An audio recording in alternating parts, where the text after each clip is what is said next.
श्रीमद् भगवद गीता के पंचम अध्याय में 27 और 28वें श्लोक में उड़िया बाबा जी ने विस्तार से व्याख्या की है और कई महत्वपूर्ण प्रसंगों को उठाया है, जिसमें पहले बतलाया था उन्होंने कि किस मंत्र का जप का प्रभाव क्या होता है और कितने प्रकार के साधक होते हैं जो जप करते हैं। और फिर बताया था कि जप के 3 प्रकार होते हैं, जोर से बोल के जप करना, धीरे धीरे जप करना। आवाज़ नहीं आ रही है, अब आ रही है आवाज़? देखो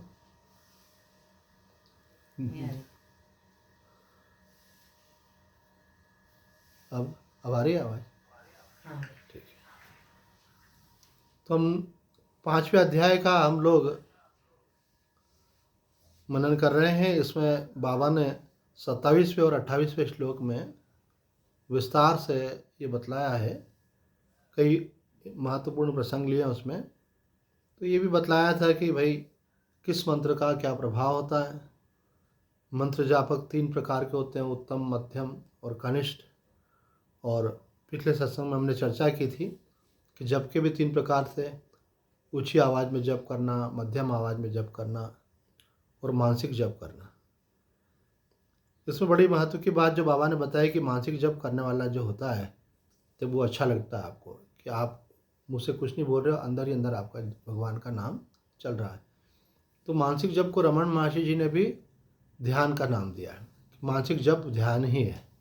आप मन ही मन कोई जप कर रहे हो तो और आपका एकाग्रता हो रही है उसमें, वो आपका ध्यान है। अब यहाँ हम बुढ़िया बाबा जी कहते हैं कि अगर आप मानसिक जप करते रहेंगे तो फिर क्या होगा, करते करते आपके प्राण स्थिर हो जाएंगे।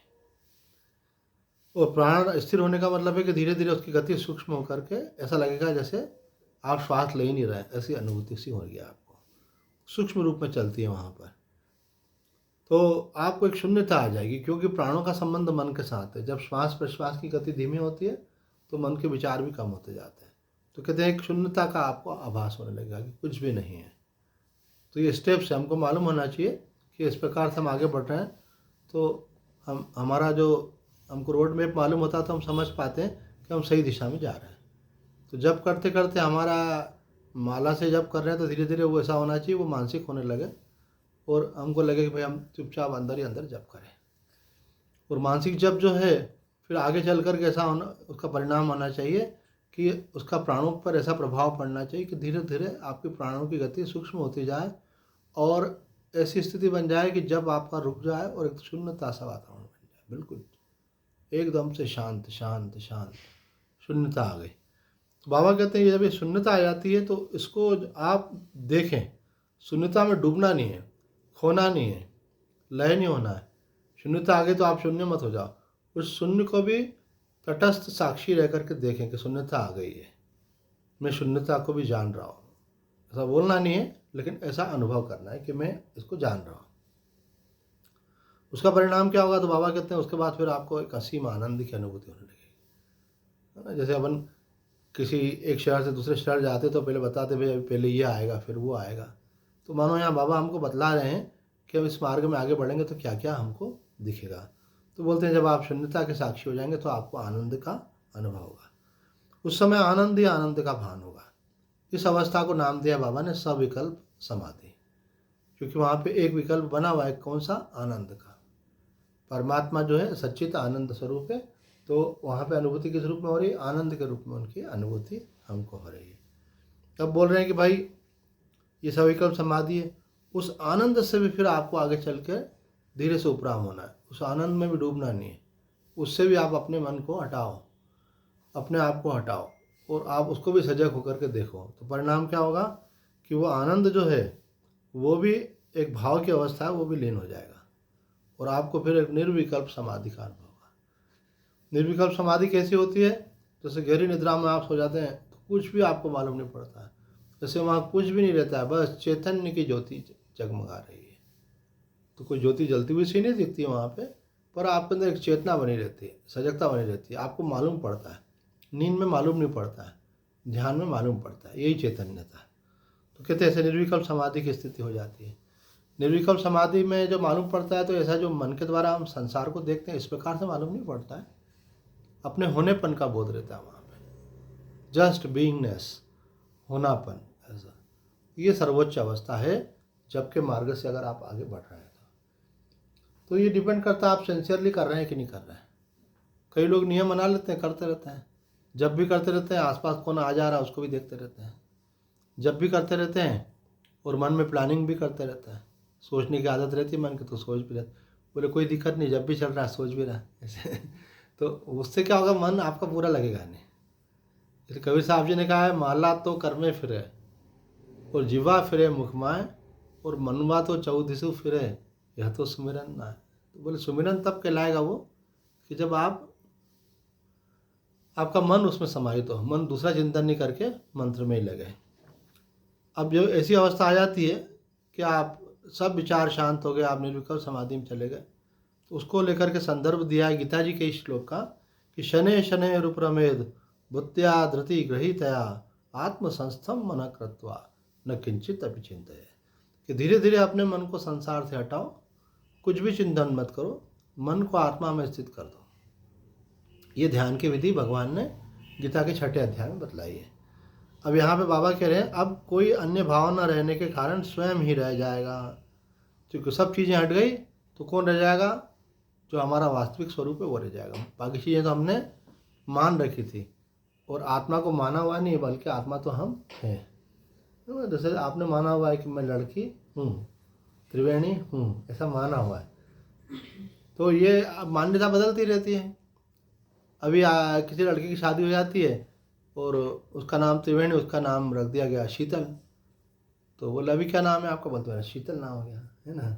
बोले किससे शादी हो गई, बोले मेरी कान्हा जी से शादी हो गई तो बोले मेरा नाम बदल के शीतल रख दिया। तो लड़कियों का रहता है ना, कईयों का मायके से जहाँ नाम एक रहता है, ससुराल में दूसरा हो जाता है।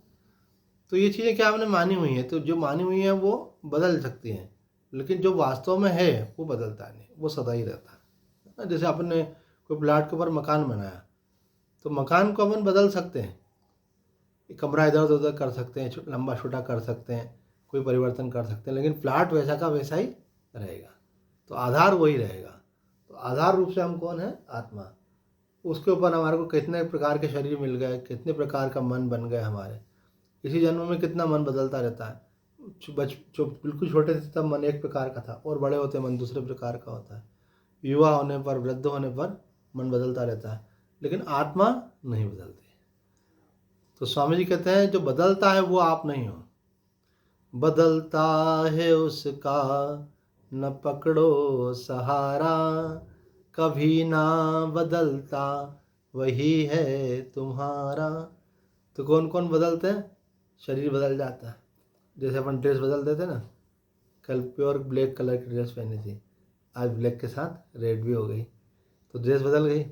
ऐसे शरीर भी बदलते हैं, पिछले जन्म में शरीर कोई दूसरा था, इस जन्म में दूसरा शरीर मिल गया।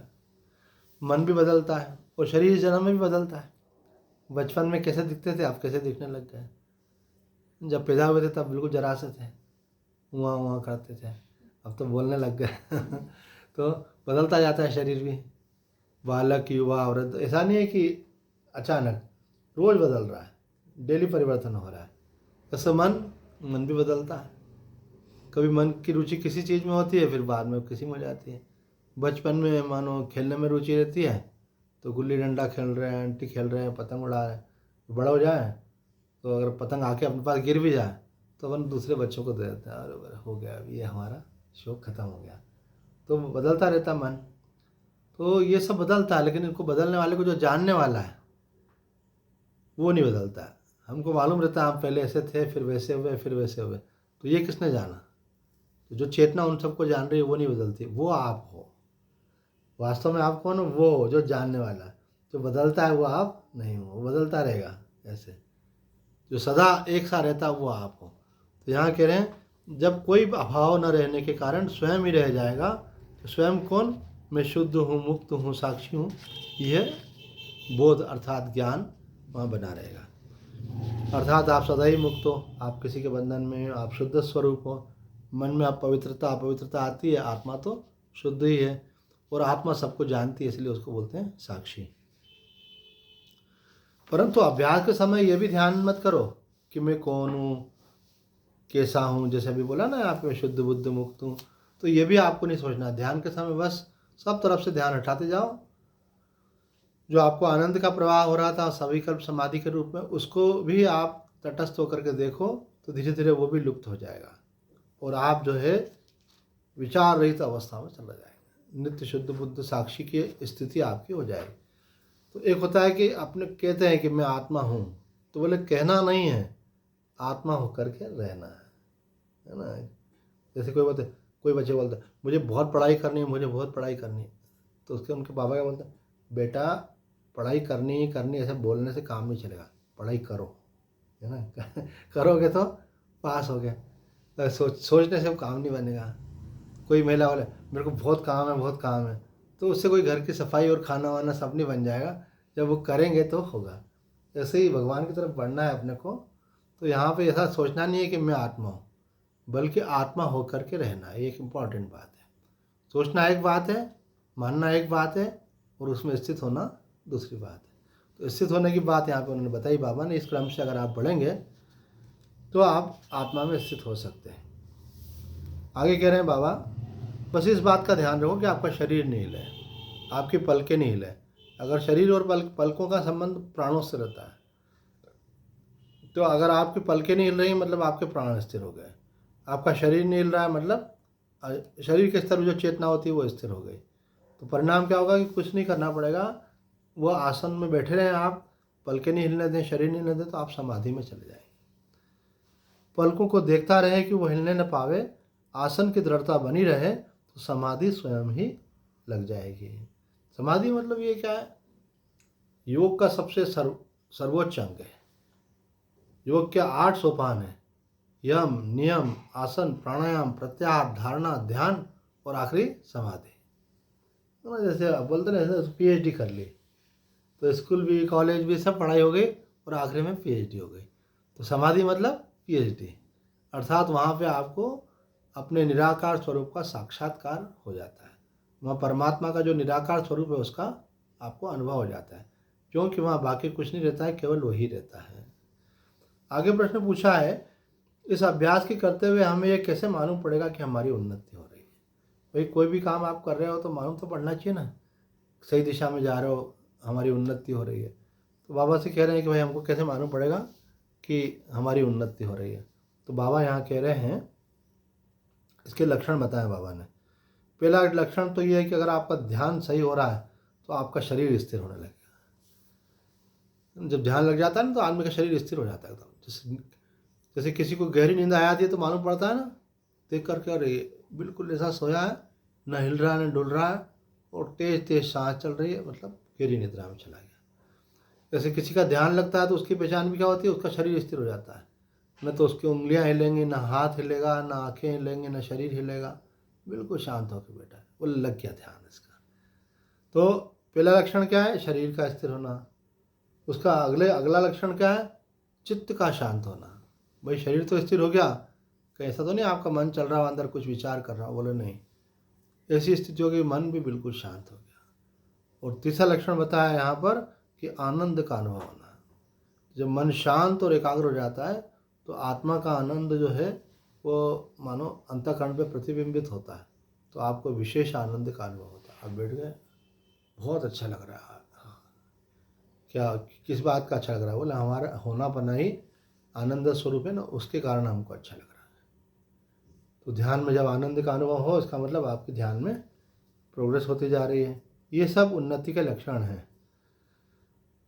और यहाँ पे बताया कि केवली कुंभक के लिए शांभवी मुद्रा ही श्रेष्ठ है, जो जिसकी चर्चा पहले की थी कि आपके मन को अगर आप स्थिर करना चाहते हैं तो केवली कुंभक के द्वारा मन को जल्दी स्थिर कर सकते हैं। तो केवली कुंभक क्या बताया था कि जहाँ भी श्वास है उसको वहीं रोक देना, है ना। अंदर है अथवा बाहर है, अथवा बीच में है, अथवा आधी अंदर है आधी बाहर है, जहाँ भी वहाँ पे श्वास को रोक दिए, स्टॉप, थोड़ी देर के लिए कर दिया। तो श्वास को स्टॉप करेंगे तो आप देखेंगे विद इन अ मिनट आप देखेंगे आपका मन भी स्टॉप हो जाएगा, क्योंकि प्राण के साथ मन का संबंध है। तो यहाँ कह रहे हैं कि जो लोग केवली कुंभक लगाना चाहते हैं उनको शांभवी मुद्रा का आश्रय लेना चाहिए। केवली कुंभक के लिए शांभवी मुद्रा श्रेष्ठ है। बोले नया टॉपिक निकाल दिया आपने, शांभवी मुद्रा क्या होती है। तो अब पूछा यहाँ पे शांभवी मुद्रा के बारे में कि इसके क्या लक्षण है और इसका क्या रहस्य है। तो बाबा उसका समाधान करते हैं एक श्लोक के माध्यम से, जिसका अर्थ है जिसमें अंतर्लक्ष्य और बहिर्दृष्टि रहे तथा जो पलकों के खुलने और मूलने से रहित हो, वही संपूर्ण शास्त्र में छिपी हुई शांभवी मुद्रा है। मतलब आपकी आंखें तो खुली हुई हैं लेकिन आप बाहर की चीज़ नहीं देख रहे हो। कभी कभी ऐसा होता है ना, कोई व्यक्ति बैठा है कुछ सोच रहा है तो उसकी आंख तो खुली रहती है ऐसी, और वो बोलते क्या देख रहे हो, तो बोले कुछ नहीं, वो देख नहीं रहा है बल्कि कुछ सोच रहा है। शांभवी मुद्रा में सोच भी नहीं रहा है, वो आंखें खुली हुई हैं और मन उसका मौन हो गया। ये महर्षि जी के साथ ऐसी स्थिति देखने को मिलती थी। रमण महर्षि जी किसी से बात करते थे और बात करते करते फिर वो बात करना बंद कर देते थे और उनकी आँख खुली रहती थी। सामने वाला कुछ बोलता था जवाब भी नहीं देते। इसका मतलब क्या हुआ कि बाहर की जगत से वो गायब हो गई। ये बहुत अच्छी स्थिति मानी जाती है। तो यहाँ कह रहे हैं कि शांभवी मुद्रा के बारे में, सबका निषेध करके निषेधा अभिभूत आकाश को अपने से अलग अनुभव करना ही अंतर लक्ष्य है तथा पलक हिले नहीं, यह ध्यान रखना ही बहिर्दृष्टि। बहिर्दृष्टि का त्याग का मतलब क्या है कि बाहर जो आप संसार के बारे में देखते हो वो भी मत देखो और अपनी पलकों को स्थिर रखो। तो ये आपका बाहर का ध्यान हो गया। अब इसको अंदर लेकर के जाओ। तो अंतर्दृष्टि क्या है? बोले अंतर्दृष्टि यह है कि जो भी मन में अनुभव हो रहा है उसको साक्षी होकर के देखना। अब अगर मन मौन हो गया तो उस मौन को भी देखना है आपको। अब आगे बाबा और वर्णन कर रहे हैं, जिसमें मन और प्राण आंतरिक लक्ष्य में लीन हो जाए तथा दृष्टि के निश्चल होने से बाह्य पदार्थों की और दृष्टि होने पर भी वह न दिखे, है ना। क्योंकि क्या हो गया, मन और प्राण आपके जो है अंदर लीन हो गए, तो आपकी आंखें खुली हुई होंगी लेकिन आप नहीं देखोगे। जैसे शव होता है ना, शव की आंखें खुली होती है पर उसके आंखें ऐसे ऐसे हाथ करो तो उसको मालूम नहीं पड़ता क्योंकि वो कुछ देख ही नहीं रहा है। तो ऐसी योगी की स्थिति रहती है कि योगी आंख ऐसे करके बैठे हुए हैं लेकिन वो देख ही नहीं रहे। क्यों? उनका मन स्थिर हो गया है। क्या करें? जिसके मन और प्राण आंतरिक लक्ष्य में लीन हो गए हैं, जिनकी दृष्टि निश्चल होने से बाह्य पदार्थों की ओर दृष्टि होने पर भी वह न दिखें, यही शांभवी मुद्रा है। यह गुरुदेव की कृपा से होती है और इससे सनातन पद की स्फूर्ति होती है। साधारण बात नहीं बताया। बोले कैसे मिलेगी? बोले सदगुरु की कृपा से मिलेगी। और इसके अगर ये आप कर सकेंगे तो आपके अंदर सनातन जो सत्य है उसकी स्फूर्ति होगी, अर्थात जो शाश्वत सत्य है, जो हमारे जीवन का अल्टीमेट गोल है, जो निराकार परमात्मा है, उसका अंदर से स्फुरण हो जाता है, अर्थात उसका अनुभव होने लगता है। अब पूछ रहे हैं शांभवी मुद्रा का विशेष महत्व क्या है? तो बाबा उत्तर दे रहे हैं, जिसकी दृष्टि बिना दृश्य के स्थिर हो जाए, चित्त बिना अवलंबन के स्थिर हो जाए, वो प्राण बिना रोके ही रुक जाएं, वही योगी है, वही गुरु है और वही सेवा करने योग्य है। कितनी बड़ी बात कह दी है। अगर आपको शांभवी मुद्रा का अभ्यास हो जाता है तो उसकी प्रशंसा में कह रहे हैं कि ऐसा व्यक्ति जो है योगी है, ऐसा व्यक्ति आध्यात्मिक गुरु है और ऐसे व्यक्ति की हमको सेवा करना चाहिए, क्योंकि उनकी सेवा करने का मतलब है साक्षात ब्रह्म की सेवा आप कर रहे हैं। स एव आदिनाथश्च सच नारायणः स्वयं सब्रह्मा सृष्टिकारी च यो मुद्रां वेत्ति शांभवीम। श्लोक का अर्थ है, अगले श्लोक में भगवान अपनी महिमा का परिचय देते हुए उसके ज्ञान से शांति की प्राप्ति को बतलाते हैं। और पिछले श्लोक में क्या बताया कि साधक जब अभ्यास करता है, करते करते ऐसी स्थिति उसकी हो जाती है कि उसके प्राण रुक जाते हैं, तो वो शांभवी मुद्रा में और उसको बिल्कुल एक शांति का अनुभव हो रहा है। तो ऐसा जो साधक है जो शांभवी मुद्रा का अभ्यास करके उसमें एक प्रकार से पूर्णता को प्राप्त हुआ, उनके लिए कह रहे हैं वह साधारण नहीं है, वह तो साक्षात आदिनाथ अर्थात शंकर ही है, वह तो स्वयं नारायण है, वह तो सृष्टिकर्ता ब्रह्मा ही है, क्योंकि उनके संकल्प से काम होने लगता है। तो ब्रह्मा जी वाली स्थिति हो गई। तो कह रहे हैं वो ब्रह्मा विष्णु महेश हो जाता है जिसको शांभवी मुद्रा की सिद्धि हो जाती है। अर्थात जो कुछ लोग तो आंख बंद करते हैं ध्यान करने के लिए, खोलने तो डिस्टर्ब होता है, कुछ लोग तो शांति में जाके बैठते हैं कि बाहर की आवाज़ का डिस्टर्ब नहीं हो। कहते ये योगी तो ऐसा होता है कि इसके आसपास कुछ भी होता रहे लेकिन इसके ऊपर कोई प्रभाव नहीं होता, अर्थात खुली आंखों से भी दृश्य दिखते हुए भी उन पर से ध्यान हटा लेता, अपना ध्यान अपने आत्मा में लौटा लेता है। अब यहाँ पे कहते हैं भगवान आगे अगले श्लोक में बताया कि भगवान अपनी महिमा का परिचय देते हुए उसके ज्ञान से शांति की प्राप्ति बतलाते हैं। बोले भाई भगवान का ज्ञान होने से क्या मिलेगा? बोले आपको सच्ची शांति मिलेगी। आपके जीवन में जो भी तनाव है, चिंता है, भय है, ये दुख हो जाएंगे, दूर हो जाएंगे, आप शांत हो जाएंगे बिल्कुल। और जो आपके लिए आवश्यक है वो व्यवस्थाएं भगवान की योजना में प्रारब्ध अनुसार चलती रहेंगी। अब यहाँ और स्पष्ट करते हुए कहते हैं 29वें श्लोक में कि भगवान अपने लिए कि मैं ही यज्ञ तप का भोक्ता हूँ, संपूर्ण लोकों का महेश्वर हूँ और संपूर्ण प्राणियों का सुहृद हूँ। अर्थात बिना कुछ चाहे जो दूसरे को सुख पहुँचाता उसको सुहृद बोलते हैं। मुझे ऐसा जानकर जीव शांति को प्राप्त होता है। जैसे आपको जिससे प्रेम है उसके बारे में मालूम पड़ता है कि अरे इनमें ये इतनी क्वालिटीज़ हैं, तो आपके भी उनमें और अधिक अधिक प्रेम होने लग जाता है। तो आपको भगवान से प्रेम है और आपको जब मालूम पड़ता है अरे भगवान में तो इतनी बड़ी विशेषता है, संसार का सारे जो भी यज्ञ हो रहे हैं मतलब शुभ कर्म हो रहे हैं वो किसके पास जा रहे हैं? अंत में भगवान के पास ही जा रहे हैं। जो भी तप कर रहे हैं उनका फल किसके पास जा रहा है? भगवान का। तो अल्टीमेट भगवान ही है। तो मुझे ऐसा जानकर जीव शांति को प्राप्त होता है। यह श्लोक भक्ति परक है, परंतु युक्ति और प्रमाण से इसे ज्ञान परक भी लगाया जा सकता है। उक्त अर्थ भक्ति परक है, किंतु केवल जानना ही पर्याप्त नहीं है। ऐसा जानने से श्रद्धा होगी और श्रद्धा से अनुराग होगा और अनुराग से शांति होगी। यह ध्यान का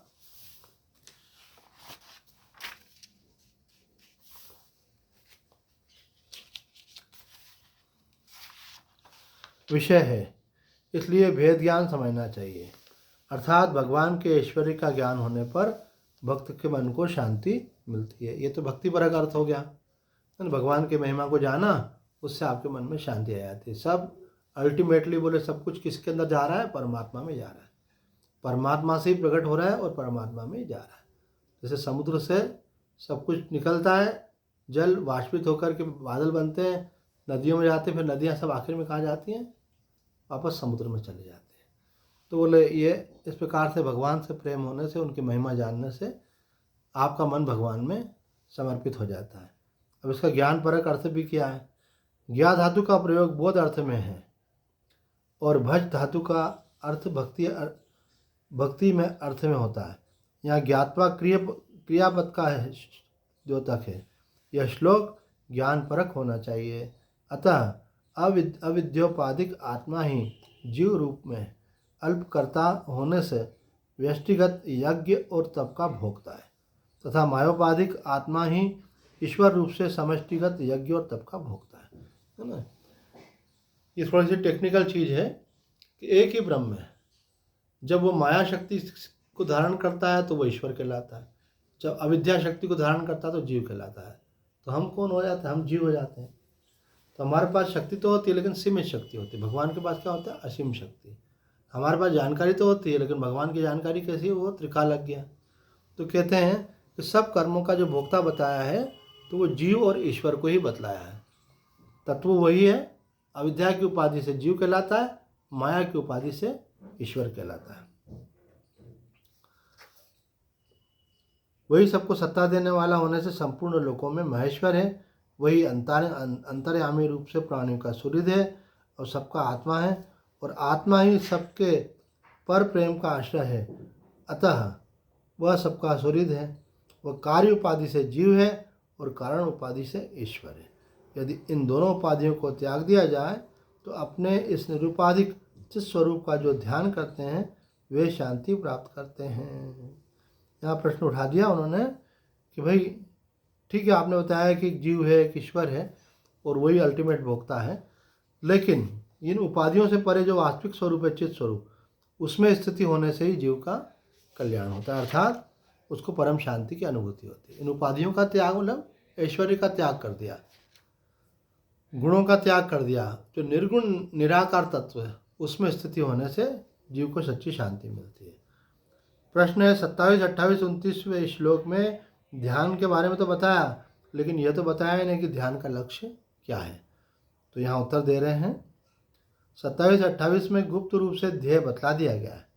शब्दादि संपूर्ण विषयों को त्याग करने पर जो अपना आपा रह जाता वही ध्येय है। बाहरी चीज़ों को आपने छोड़ दिया, आप किसी वस्तु व्यक्ति के बारे में नहीं सोच रहे हैं, आप कुछ समय के बारे में नहीं सोच रहे हैं, तो आपने देश काल से अपना ध्यान हटा लिया। जब कुछ भी चिंतन नहीं करें, आपका मन शांत हो गया, तो बोले यही आपका ध्येय है। अर्थात लक्ष्य क्या है?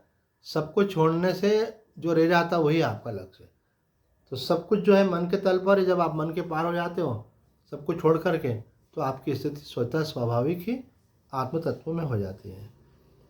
ध्येय तो प्रश्न उठाया है, ध्येय तो बतलाया, किंतु यह नहीं बतलाया कि वेदांती का ध्यान क्या है, क्योंकि सबका निषेध करने पर तो वह स्वयं ही रह जाएगा, फिर ध्यान किसका करेगा। सब चीज़ों का त्याग कर दिया, ये भी सत्य नहीं, ये भी सत्य नहीं, तो शेष क्या रहेगा? एक आत्म तत्व, ब्रह्म तत्व। बोले यही तो ध्यान का लक्ष्य है, उसका साक्षात्कार करना। एक और प्रश्न ले लेते हैं यहाँ पे। ध्येय तो बतलाया, किंतु यह नहीं बतलाया कि वेदांती का ध्यान क्या होता है।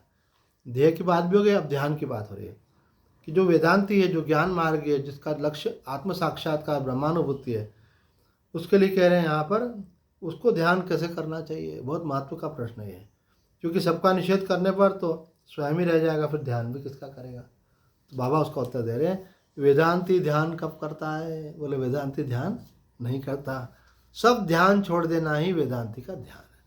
जब आप संसार की किसी चीज़ के बारे में नहीं सोच रहे हो, कुछ भी चिंतन नहीं कर रहे हो, तो यही वास्तव में वेदांत की दृष्टि से ध्यान है। इसके लिए साधक को वैराग्यवान होना जरूरी है, नहीं तो उसका कहीं ना कहीं ध्यान लगा ही रहता है, कहीं ना कहीं ख्याल उसका जाता रहता है। लेकिन जब संसार के मिथ्यात्व का निश्चय होता है, वैराग्य होता है, तो साधक में ये पात्रता आती है। तो वेदांती ध्यान कब करता है? सब ध्यान छोड़ देना ही वेदांती का ध्यान है। सब प्रकार का स्मरण छोड़ देना ही वेदांती का स्मरण है, तथा सारा प्रपंच वेदांती का मनोराज्य है। वह केवल अपने मनोराज्य को शांत करता है, यही उसका ध्यान है ना। मन में चलने वाले विचारों को बोलते मनोराज्य। उनको जब छोड़ देता है तो उसकी अपने आप में स्थिति स्वतः स्वाभाविक हो जाती है, उसको अपना ध्यान नहीं करना पड़ता, यही उसका ध्यान है। इसका अभ्यास बढ़ने पर शरीर छायावत प्रतीत होता है, इसलिए शरीर में उसकी आसक्ति नहीं होती। उसे कोई मारे चाहे पीटे या दुख दे, उससे वो प्रभावित नहीं होता, क्योंकि मारेगा किसको? शरीर को। पीटेगा किसको? शरीर को। तो वो जब जान रहा है कि शरीर में हो ही नहीं, इसलिए उसके ऊपर प्रभाव नहीं होता। अब एक आखिरी बहुत महत्वपूर्ण प्रश्न है। आपने कहा था कि सबका निषेध करने पर अपना आपा शेष रह जाएगा, और यही भाव नेति नेति इत्यादि वाक्यों का भी है, तो क्या यही ज्ञान है? बाबा उत्तर दे रहे हैं, सबका निषेध करने पर तो संसार के आधार का ज्ञान होता है। यह तो सर्वभाव में स्थिति है, यह परम पद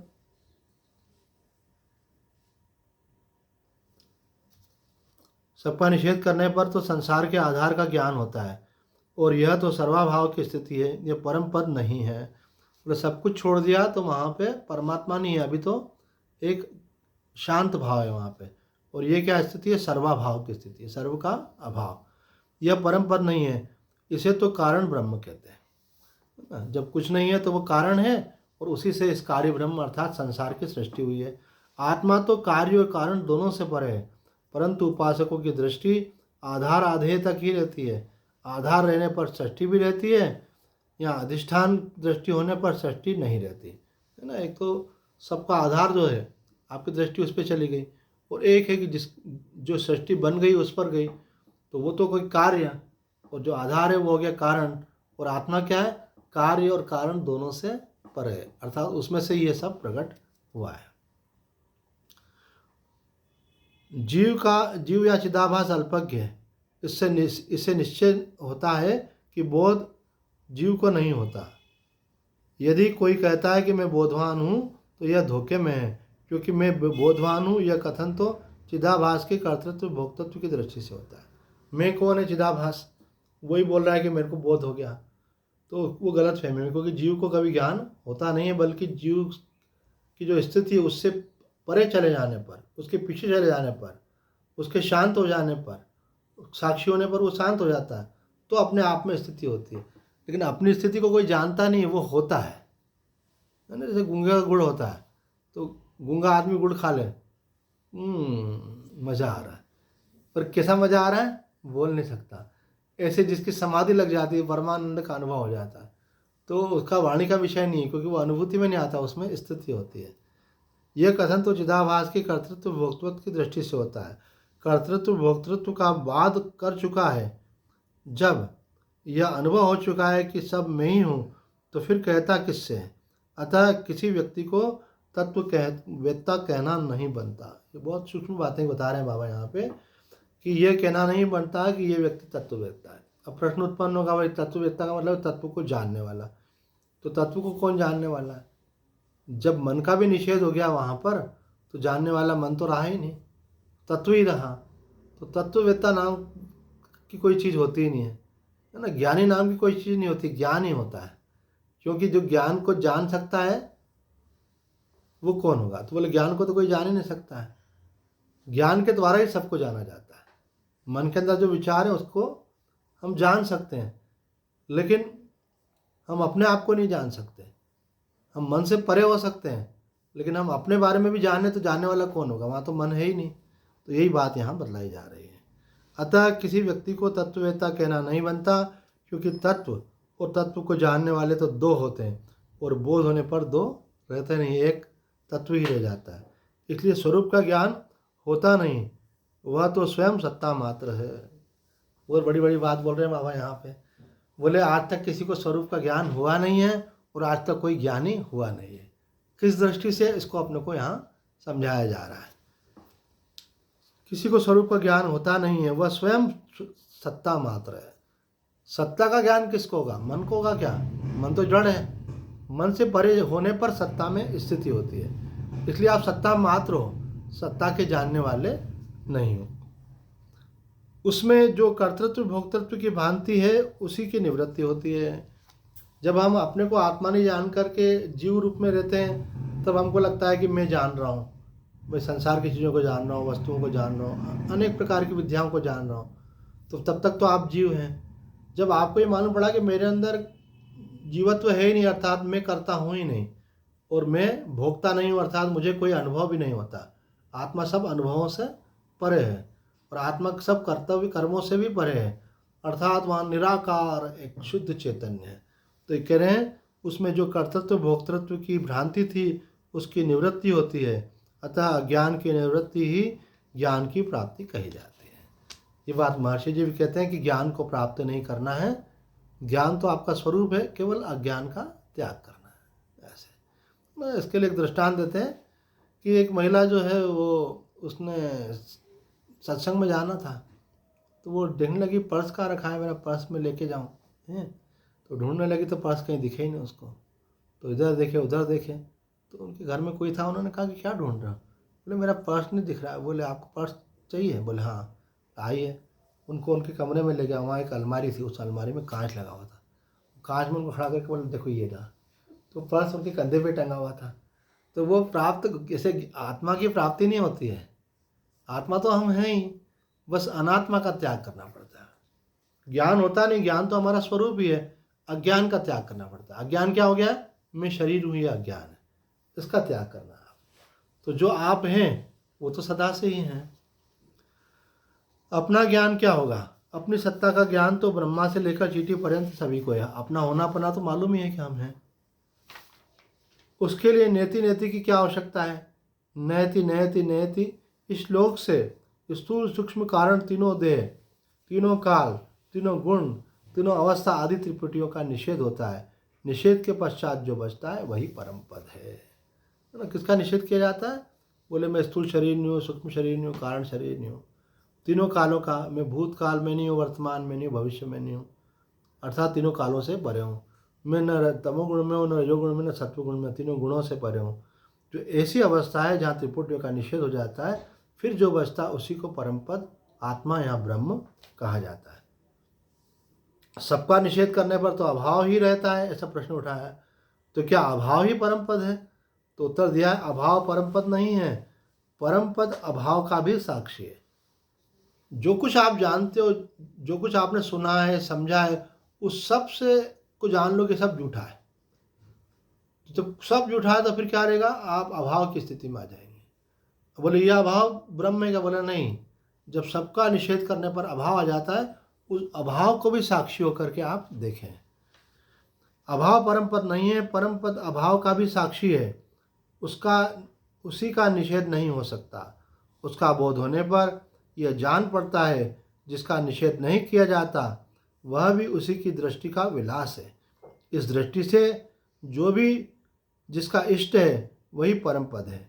इसलिए कर्मकांड, उपासना, दान, वैराग्य और ज्ञान आदि जो भी परम पद के साधन हैं, उन सबको भी परम पद कहा जाता है, क्योंकि परम पद से भिन्न कुछ है ही नहीं। वही आधार है, उसके अंदर सब कुछ है ना। जैसे सोने से बहुत सारे गहने बने, तो गहनों के अलग अलग नाम होते हैं, लेकिन वो सब वास्तव में क्या है? सोना ही है। ऐसे ही उस परमात्मा से ही सब कुछ बना है, सारे साधन भी उसी के अंतर्गत है। तो वो सब परम पद ही अर्थात परमात्मा ही कहलाते हैं। जैसे किसी हवेली के 7 जोड़ियाँ हों, तो एक एक जोड़ी पार करने पर भी अपने को हवेली के भीतर माना जाता है, किंतु वास्तव में हम हवेली के भीतर ही तभी होते हैं जब 7 जोड़ियाँ पार कर लेते हैं। इसी प्रकार निषेध द्वारा मल विक्षेप की निवृत्ति हो जाने पर भी आवरण का पर्दा रह जाता है, और तदस्मी अर्थात मैं वह हूँ, इस बोध से उसकी निवृत्ति हो जाती है। अर्थात ज्ञान को प्राप्त नहीं करना है, बल्कि अज्ञान का त्याग करना है। यहाँ एक बहुत गंभीर श्लोक लिखा है तात्विक, न निरोधो न चोत्पत्ति न बद्धो न चा साधक न मुक्षुर न वही मुक्त इत्येषा परमार्थता। बोले वास्तविक पारमार्थिक तत्व क्या है, परम तत्व क्या है? तो कहते हैं इस श्लोक के अनुसार परमार्थ वह परम पद है जिसमें न लय है, न उत्पत्ति है, न बद्ध है, न साधक है, न मुमुक्षु है और न मुक्ति है। इन सब का निषेध कर दिया। अर्थात उस जो अल्टीमेट रियलिटी है वहाँ पर कुछ भी नहीं है। जहाँ भी आप कुछ मान रहे हो, अभी उससे एक कदम नीचे हो। इस श्लोक में सबका निषेध करने पर जो रहा उसी को परमार्थ कहा। सो क्या ये ठीक है? तो उत्तर देते हैं नहीं,